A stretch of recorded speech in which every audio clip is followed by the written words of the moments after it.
नमस्कार, आइए बात करते हैं राजस्थान की तमाम बड़ी खबरों की। वही छात्रों के लिए बड़ी खुशखबरी, प्रदेश भर में लागू होंगी नई योजनाएं। मुख्यमंत्री भजन लाल शर्मा का बड़ा ऐलान। चलिए वीडियो को शुरू करते हैं। बात करते हैं राजस्थान के बेरोजगार युवाओं की। पेंशनरों की पेंशन कब मिलेगी? प्रदेश में चल रही नई योजनाएं। सीएम ने लागू की नई स्कीम। राजस्थान में पेंशन को लेकर भजनलाल सरकार ने अहम फैसला लिया है। इसके तहत पेंशन के नियम में बदलाव किया गया है। राजस्थान में मौसम के अचानक बदलते मिजाज ने राज्य के कई इलाकों को ठंड और घने कोहरे से प्रभावित किया है। मौसम विभाग ने आगामी 48 घंटे के लिए शीतलहर, शीत दिन और घने कोहरे का ट्रिपल येलो अलर्ट जारी किया है।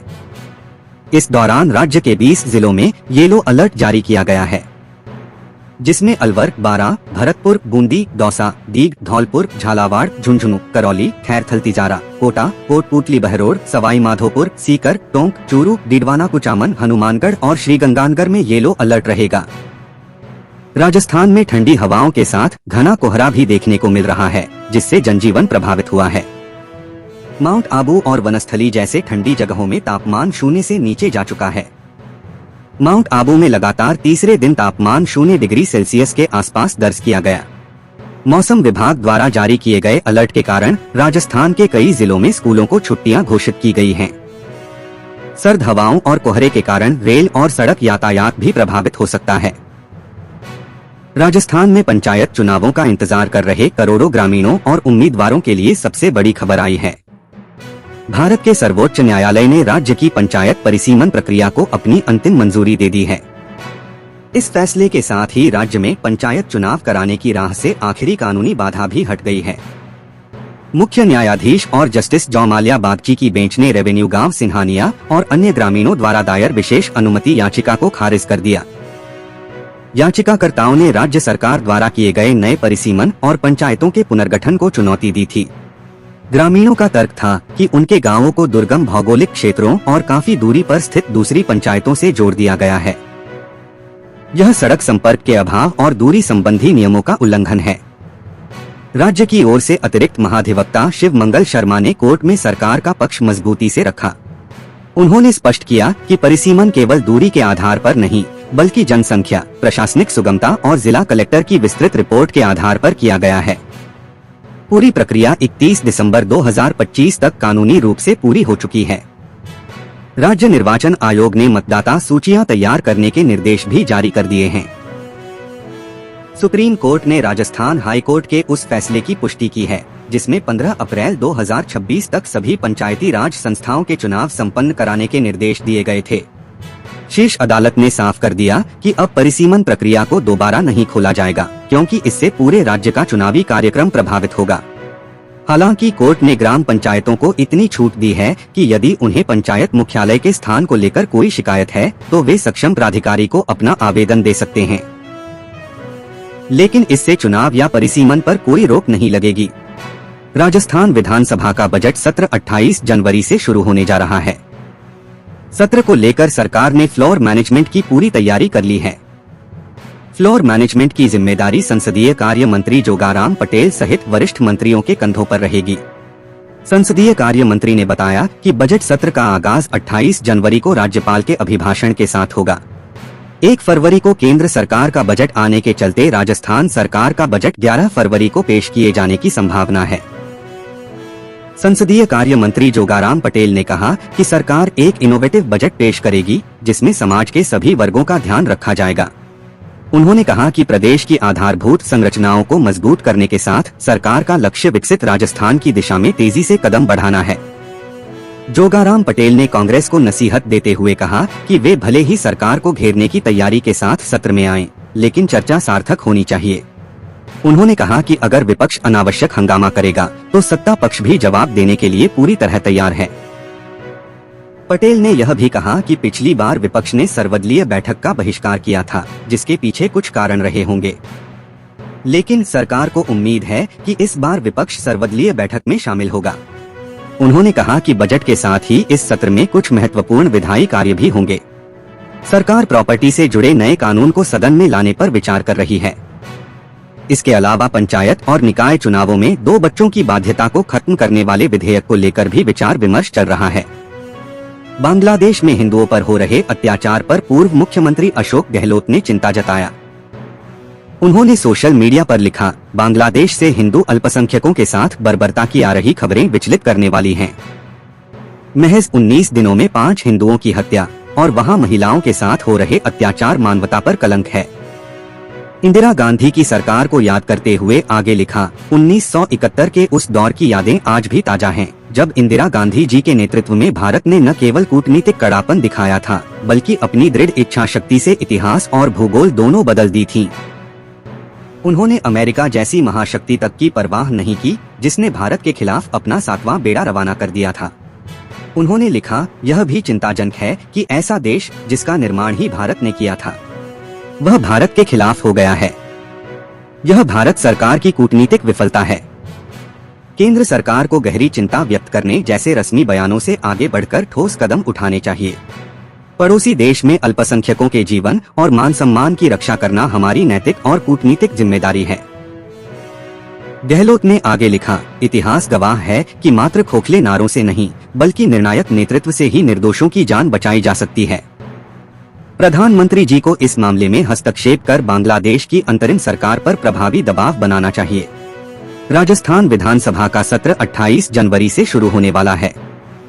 इसे लेकर राज्यपाल ने नोटिफिकेशन जारी किया है। वहीं 16वें विधानसभा के 5वें सत्र से पहले नेता प्रतिपक्ष टीकाराम जूली ने महत्वपूर्ण बयान दिया है, जिस पर विधानसभा अध्यक्ष वासुदेव देवनानी ने निर्देश दिया है। इसके तहत विधानसभा की सदाचार कमेटी समेत अन्य सभी कमेटियों के कामकाज को लेकर विधायक टीकाराम जूली ने महत्वपूर्ण बयान दिया है। उन्होंने कहा कि विधानसभा के अंदर बनी किसी भी कमेटी के निर्णयों को सीधे सार्वजनिक नहीं किया जा सकता। नेता प्रतिपक्ष टीकाराम जूली ने कहा कि कमेटी के अंदर लिए गए फैसले पहले विधानसभा के पटल पर रखे जाने चाहिए, तभी उन्हें बाहर जारी किया जा सकेगा। टीकाराम जूली ने बताया कि इस मामले को लेकर उन्होंने विधानसभा अध्यक्ष को एक आधिकारिक पत्र लिखा था। पत्र में उन्होंने कमेटी नियमों के पालन की जरूरत पर जोर दिया और सुझाव दिया कि कमेटी के निर्णयों को सीधे मीडिया या जनता के सामने नहीं लाया जाए। इस पत्र के आधार पर विधानसभा अध्यक्ष ने तुरंत कार्रवाई करते हुए सभी कमेटियों के चेयरमैन को निर्देश जारी कर दिए हैं। अब सभी चेयरमैन बाध्य हैं कि वे कमेटी के निर्णयों को विधानसभा के पटल पर रखने के बाद ही उन्हें सार्वजनिक करें। इस निर्णय का मकसद विधानसभा की प्रक्रियाओं में पारदर्शिता बनाए रखना और कमेटी कार्यों में अनुशासन बनाए रखना है। विधायकों का कहना है कि इससे विधानसभा की गरिमा बनी रहेगी और सभी निर्णयों पर उचित निगरानी रहेगी। यह निर्देश अब सभी कमेटियों के लिए अनिवार्य माना जाएगा और इसका पालन करना सभी कमेटी अध्यक्षों के लिए अनिवार्य होगा। 15 जनवरी को जयपुर में पहली बार 78वें आर्मी डे पर भव्य परेड का आयोजन होने जा रहा है, जिसके लिए जयपुर के जगतपुरा स्थित महिला रोड पर जोर शोर से तैयारियां चल रही हैं। महिला रोड पर जयपुर वासियों को भव्य आर्मी परेड के साथ लाइट एंड साउंड शो और भारतीय सेना के हथियारों की शानदार प्रदर्शनी देखने को मिलेगी। आर्मी डे की इस भव्य परेड में भारतीय सेना के शौर्य और पराक्रम के साथ खास तौर पर ऑपरेशन सिंदूर की ताकत भी देखने को मिलेगी। फिलहाल इस आयोजन के लिए महिला रोड पर सेना के जवान परेड की रिहर्सल में जुटे हुए हैं। आयोजन से पहले 9, 11 और 13 जनवरी को फुल ड्रेस रिहर्सल की जाएगी। इस भव्य परेड में commander chief of staff south western command lieutenant general Manjinder Singh सहित भारतीय सेना के वरिष्ठ अधिकारी परेड का निरीक्षण करेंगे। आर्मी डे परेड से पहले 14 जनवरी को सप्त शक्ति कमांड ऑडिटोरियम में पदक विजेताओं को सम्मानित किया जाएगा। महिला रोड पर मंच तैयार हो चुका है। सड़कों की मरम्मत, सीसीटीवी कैमरे लगाने के साथ पूरे क्षेत्र को हाई सिक्योरिटी जोन में बदल दिया गया है। उल्लेखनीय है कि आर्मी डे परेड का भव्य आयोजन पहली बार राजस्थान में हो रहा है।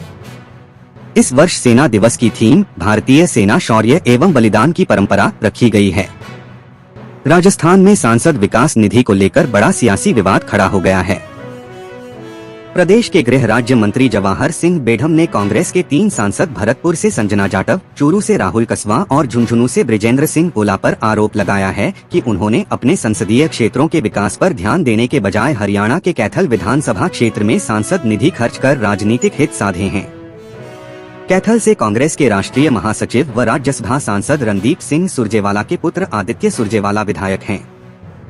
उधर कांग्रेस सांसदों ने पलटवार कर कहा कि अनुशंसा करने का अधिकार है, गलत सी की जांच करना जिला प्रशासन का काम है।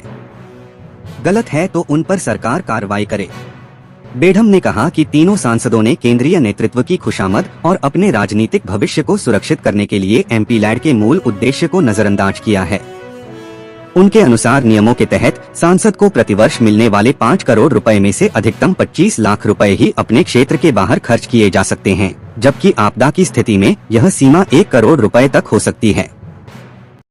इसके बावजूद इन सांसदों ने बड़ी राशि हरियाणा के कैथल जिले में भेज दी, जबकि उनके संसदीय क्षेत्र भरतपुर, चूरू और झुंझुनू में कई विकास कार्य अधूरे पड़े हैं। बताया जा रहा है कि भारत सरकार ने 13 अगस्त 2024 को संसद क्षेत्र के अलावा कहीं भी राशि खर्च करने की सीमा 25 लाख से बढ़ाकर 50 लाख कर दी है। बेढम ने दावा किया कि संजना जाटव ने 45 लाख, राहुल कसवा ने 50 लाख और ब्रिजेंद्र सिंह ओला ने 25 लाख रुपए, कुल मिलाकर करीब 1 करोड़ 20 लाख रुपए कैथल के विकास कार्यों के लिए अनुशंसित किए। सांसद संजना को लेकर बेढम ने कहा कि उन्होंने एमपी लैड से 142 कार्य अनुशंसित किए, जिनमें से 37 कार्य ही पूर्ण हुए और वे भी अलवर जिले में। भरतपुर जिले में एक भी कार्य पूरा नहीं हुआ, जबकि कैथल विधानसभा में 45 लाख रुपए के काम करवाए गए। मंत्री जवाहर सिंह बेढम को कानून पढ़ लेना चाहिए। इसमें कहीं नहीं लिखा कि सांसद क्षेत्र के बाहर की अनुशंसा नहीं कर सकता। अनुशंसा सही है या गलत यह देखने का काम जिला प्रशासन का है। यदि प्रशासन ने गलत काम मंजूर कर लिया तो सरकार उन पर एक्शन ले। नियमों के मुताबिक कहीं भी पैसा दिया जा सकता है। हरियाणा में 50 लाख रुपए की राशि दी है, जबकि राज्यसभा सांसद ने मेरे लोकसभा क्षेत्र के लिए 1 करोड़ रुपए की राशि जारी की है।